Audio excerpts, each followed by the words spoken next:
Chapter 30. Temperance.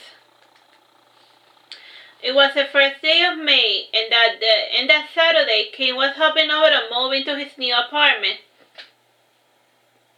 And this was the first apartment that Oberon owned, and during the negotiations he had gotten unexpected help from his father, and Francis had more experience in the housing market, and thanks to his meddling, the mortgage ended up being something that could be paid even if Oberon had minimum wage. Oberon felt at peace with the situation. His father didn't like him, but he was still acting like his dad. "Do you want the couch here?" asked King, moving the couch with Francis's help. "I think I want the horizontal," said Oberon, changing his mind. "If you put the couch perpendicular to the window, the TV is going to get direct sunlight," said Francis. "I don't watch TV in the morning," said Oberon. The party then brought in the coffee table, and Francis said, sit down on the couch." "Sure," said Kane obediently. "Not you," barked Francis, rubbing his temple. "Fine," said Oberon obediently, and when he sat up, he added, "I see your point. There's not a lot of room to move when you're at the coffee table, and let's move to that living room again." Francis leaned forward to lift the couch, and he dropped it before cursing profusely. "Dad, sit down," said Veronica, alarmed. "Here, I'm gonna get your back creaming, and I told you to wear your back belt." "It doesn't fit anymore," protested Francis, and he didn't remember where he left. The reality was that he didn't remember where he left it. With Francis out of commission, it fell on Ken and Oberon to deal with the rest of the furniture. And unlike his first apartment, Oberon's new home had family pictures of just himself and his sister, and the bedroom was the most different of all. It was a perfect recreation of the bedroom he used to have back when he lived with his parents. And he had asked for his things, and much to his surprise, Francis had allowed Oberon to take whatever he thought belonged to him. And the move came to an end close to dusk, and Oberon dusted and cleaned everything with his sister's help, and meanwhile in the kitchen, King was cooking up something. And in the meantime, Francis was watching the news while sitting on the couch. "Hey, the vampire guy who beat you is dead," said Francis. "Did someone poison him, or did he overdose?" asked King, thinking about his dead mother. He didn't have proof, but as of lately he suspected that someone had killed his mother. He shook his head. He didn't like to think of her. He had been the one to find her overdosed corpse in the bathroom, and the memory was enough to make him shudder. She had hurt him a lot, and he wanted nothing to do with her. Even so, he didn't want the woman to die. And she was, after all, his mother. He concluded dinner was thinking sad thoughts. Bella had tried to restore the broken bond, and she had sent him to the hospital, but years later she had turned out guilty and repentant, and she wanted to do right by him, but she never got a chance to earn his forgiveness. He thought of poor Eric. He probably had an undiagnosed mental illness. He didn't deserve death, and he should have been sent to an asylum to get electroshocks or medication he desperately needed. The party ate their meal in silence, and every so often Veronica would exchange a few words with her brother. "Do you see anything good in the news?" asked Oberon.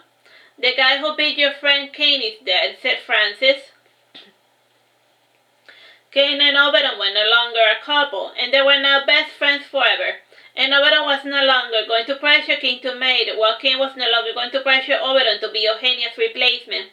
They were fine how they were before, and it was perfect even before they decided to overcomplicate things. And unlike his breakup with Eugenia, King was at peace with the current state of affairs. He still loved Oberon as strongly as he did before, but it was not tainted by adult desires or expectations. "How did he die?" asked Kane. "A dog bit him on the neck," said Francis, and he pointed to the left side of his neck. "He was bit in the same place that you were." "How do you know where I was bit?" said King, placing his hand to his neck. "And did you tell your sister about the bite?" "I mentioned it, but I didn't say what side you had been bitten on," said Oberon. "The only way you would know is if you—" "My father dearest sometimes stalks my brother to make certain that he's doing all right," said Veronica, sighing wearily. And she was about to say more, but her father shook his head to implore her to be silent. "You could just man up and apologize already," said Oberon, sighing with frustration. "Do I need to be on my knees?" asked Francis coldly. With your broken back? No, said Oberon, and you can apologize in whatever way you want, as long as you truly feel sorry for what you did. I am sorry that my disciplinary action made you feel that I no longer wanted you for a son, said Francis, saying his well-rehearsed apology. Oberon pouted his lips, and his father didn't think that he had done anything wrong, and he simply regretted how his son had reacted to his righteous actions.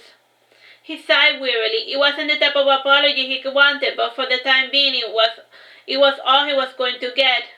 The friends and the family went their separate ways, and Oberon slept in an empty apartment for the first time in a long time.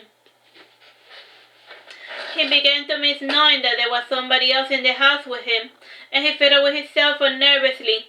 Who could he call at this ungodly hour? And after validating his option, he called Kane. Can't sleep? asked Kane. No, I'm always fidgety when staring at a new roof, said Oberon, lying down on his bed. You could have continued living with me, said Kane, and the roof of my house is high enough to accommodate a bunk bed. I don't know, I didn't want to continue intruding, said Oberon apologetically. The only person who is intruding in my house is the musher of my own man, and unlike him, you were a welcome guest from day one, said Kane. Can you finish reading me that book? asked Oberon. I will finish it if you can name it, said Kane. I think it was called Maud Flanders, like Ned Flanders' wife, said Oberon. It was Maud, but close enough, said Kane, fetching the book. That's like that Daniel Defoe book, Maud Flanders. Oberon fell into a heavy slumber after listening to Kane's soothing voice, and Kane closed the book when he heard Oberon snoring with his mouth open. Kane had difficulty falling asleep, and he kept running through his head all of the details pertaining to his mother's death, and nobody bothered to investigate it, and the incident was labeled an accidental overdose, and that was the end of that. And he jumped out of bed, and he opened a notebook to jot down everything he remembered about the incident. He had been forcefully taken by his mother to her apartment, and a social worker was there chaperoning the visit. What was the chaperone's name? He didn't remember. The incident had happened when he was 10, and he sketched the face of the social worker, and he returned to his bed.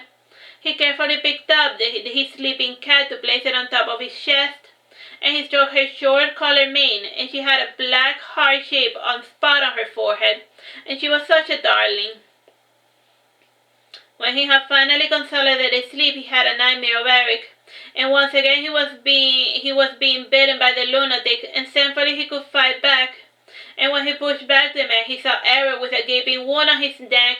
The dog had taken a big chunk out of him. The following morning came, and Kane jumped out of the bed with one thought in mind. He wanted a funeral mass for Eric to keep his spirit from haunting him.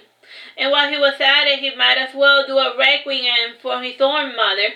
Afterward, he went to the first Catholic church he could think of, the Hermit of Charity, and it was the only church he knew by name, and he had gone there with Carina to see her aunt and uncle renew their wedding vows. Do you know Eric's last name? asked the priest. No, I can't remember it off the top of my head. And you don't need his full name for a mass, do you? asked King. No, I suppose not. As long as you keep his soul and his first name in your heart, God will know which Eric I am referring to, said the priest. I will say a special prayer for Eric and your mother this Sunday at 7, or would the afternoon work better for you? I wasn't planning on going, said King. Then how will you know that I said your request, said the priest slyly. Well played, said King, narrowing his eyes. And let's do it on the afternoon then, and seeing as though it is almost time for mass anyway. Kane sat in the back aisle to wait for time to pass, and he was distracted from his boredom when a warm body sat beside him, and he narrowed his eyes when he recognized his boss, Williams. I wasn't aware that you were Catholic, Williams, said Kane, raising an eyebrow. Not all gringos are Protestants, John Sansom, and when we're not at work you can address me by my first name, Daniel, said Williams. I don't know. I already got used to calling you by your last name, but if I must, I will call you Daniel, said King. Good, said Daniel Williams, and he added, Is it your first time at a church? I have been to one before when I was little, and my foster mother used to take me to church every day. Your foster mother? Asked Daniel. Didn't Uncle Glenn tell you? I spent a year in a temporary home because my mother couldn't admit to the fact that she gave me a royal beating that landed me in the hospital, said King, stating a matter of fact. I'm sorry, said William sadly. Don't be. I already made peace with the memory of the woman, and I even arranged for her a little mass in her honor. I am impressed. Not everyone has the power to forgive the sins of those who harmed us, said Williams. Well, it is easy to forgive someone who doesn't have the power to harm you anymore, said King, rubbing his temple. The mass began, and Cain did as the others, with the exception of participating in communion. He needed to have confessed recently to be allowed to drink the blood of the Lord and to eat his flesh. He couldn't help but muse a little while sitting on the bench, and after communion the priest said the prayer for the dead, and Cain kneeled down in prayer position, and Daniel was doubly surprised when the priest said the name Eric and Bella. Mass came to an end, and Daniel followed Cain to his car in order to converse. And Daniel said solemnly, it takes a lot of strength to forgive your enemies. Enemy is a strong word. My mother simply did to me as her parents had done to her, thus perpetuating an unfortunate cycle of violence. And I was surprised she resisted the urge to strike me down for so long. And as for Eric, he was a lunatic who wasn't given the chance to get the medical attention he so desperately needed, said Cain. That's debatable, but I will not stop you from believing whatever helps you sleep at night, said Daniel. Daniel was privy to all of the details regarding Eric's case. Eric wasn't a lunatic. He was a narcissistic predator who was slowly transitioning into a serial killer. And Jeremy and Cain were not his first victim, and Eric had trophy of his other past successful hunts, and if he had gotten away with it, he would have just attacked someone else. Cain returned home in time for brunch, and he ravenously ate whatever food his grandma placed before him, and in the television his father was watching the news. Come here, Cain, they are playing it again, said Jack, pointing at the television. And when Cain went to the living room, he frowned when he saw Eric getting attacked by a black dog, and the attack had been recorded by the gas station camera, and the day that Eric had made bail, he had left his house to put gas on his car. And while filling the gas tank, a large wolf-like dog jumped at his neck, and the gas station owner ran for his gun, and he shot at the dog, who ran away, and by the time the paramedics arrived, Eric had bled to death.